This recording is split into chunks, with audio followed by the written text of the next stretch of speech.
అసలే అక్క వాళ్ళు చెల్లి ఎవరు రావట్లేదన్న బాధలో మేము వెళ్తుంటే మధ్యలో ఈ బస్ గొడవలు ఒకటి. సరే ఏదో వెళ్ళేటప్పుడు అలా జరిగింది కదా అనుకుంటే వచ్చేటప్పుడు అంతకంటే పెద్ద దరిద్రమే జరిగింది.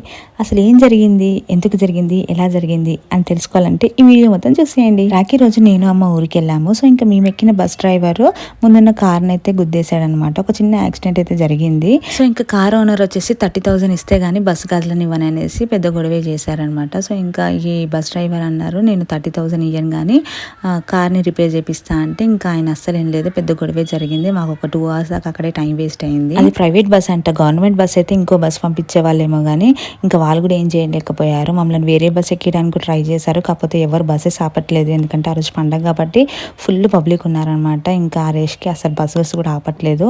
ఇంకెలాగో అలాగా మా కోసం ఒక బస్ అయితే వచ్చింది. ఇంకా ఆ బస్ ఎక్కితే వచ్చేసాము. అది కూడా చాలాసేపు నిల్చుంటే అప్పుడు సీట్లు అయితే దొరికాయి. ఇంక ఇది ఇలా ఉంటే వచ్చేటప్పుడు మళ్ళీ రిటర్న్ వచ్చేటప్పుడు కూడా మాకు అలానే జరిగిందనమాట. ఏంటో కానీ ఇది చాలా డిఫరెంట్ అనిపించింది నాకు ఈసారి రాఖీ అయితే. పిచ్చెక్కింది అసలు. ఊరికి ఎందుకైనా వచ్చానా, నాకు రిటర్న్ వెళ్ళిపోతే బాగుండేది అనిపించింది. సో సాటర్డే రోజు వెళ్ళాము, సండే ఉన్నాము అండ్ మండే రోజు అర్లీ మార్నింగే రిటర్న్ అయ్యామన్నమాట. ఎందుకంటే ఆఫీస్కి అందాలనేసి పొద్దున్నే స్టార్ట్ అయ్యాము. ఇంకా అప్పుడు రిటర్న్ వచ్చేటప్పుడు కూడా సేమ్ ఒక బస్ అయితే ఎక్కాము. ఆ బస్ ఎక్కిన తర్వాత మధ్యలోకి వచ్చిన తర్వాత బ్రేక్ డౌన్ అయింది. సో ఇంకా అది బ్రేక్ డౌన్ అయింది కదా అనేసి డ్రైవర్ అన్నారు బస్ స్టాప్ దగ్గరలోనే ఉంది కాబట్టి ఇంకో బస్ పంపిస్తున్నారు గవర్నమెంట్ వాళ్ళంటే. సరే వెయిట్ చేసాము అండ్ ఇంకో బస్ వచ్చింది. అది ఎక్కి కూర్చున్నాము. అది దగ్గర గట్కేసరి దగ్గరలో ఉందన్నమాట. అప్పుడు మళ్ళీ ఆ బస్సు కూడా బ్రేక్ డౌన్ అయింది.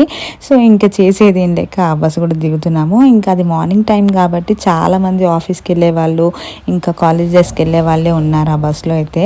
సో ఇంకా అది కూడా పండగ టైంలో ఇంటికి వెళ్ళేసి వస్తున్నారనమాట రిటర్న్.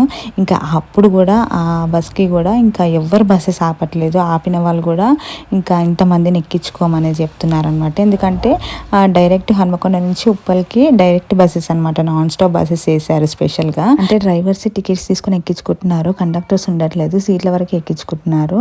ఇంక ఇక్కడ ఈ డ్రైవర్ అయితే పాపం చాలా కష్టపడ్డారు. ప్రతి బస్సుని ఆపుకుంటా ఒక్కొక్కరిని అలా ఎక్కిస్తున్నారనమాట కొంతమందిని. సో ఇంకా నా డ్యూటీ అయితే ఆ రోజు డుమ్మా అయిపోయింది.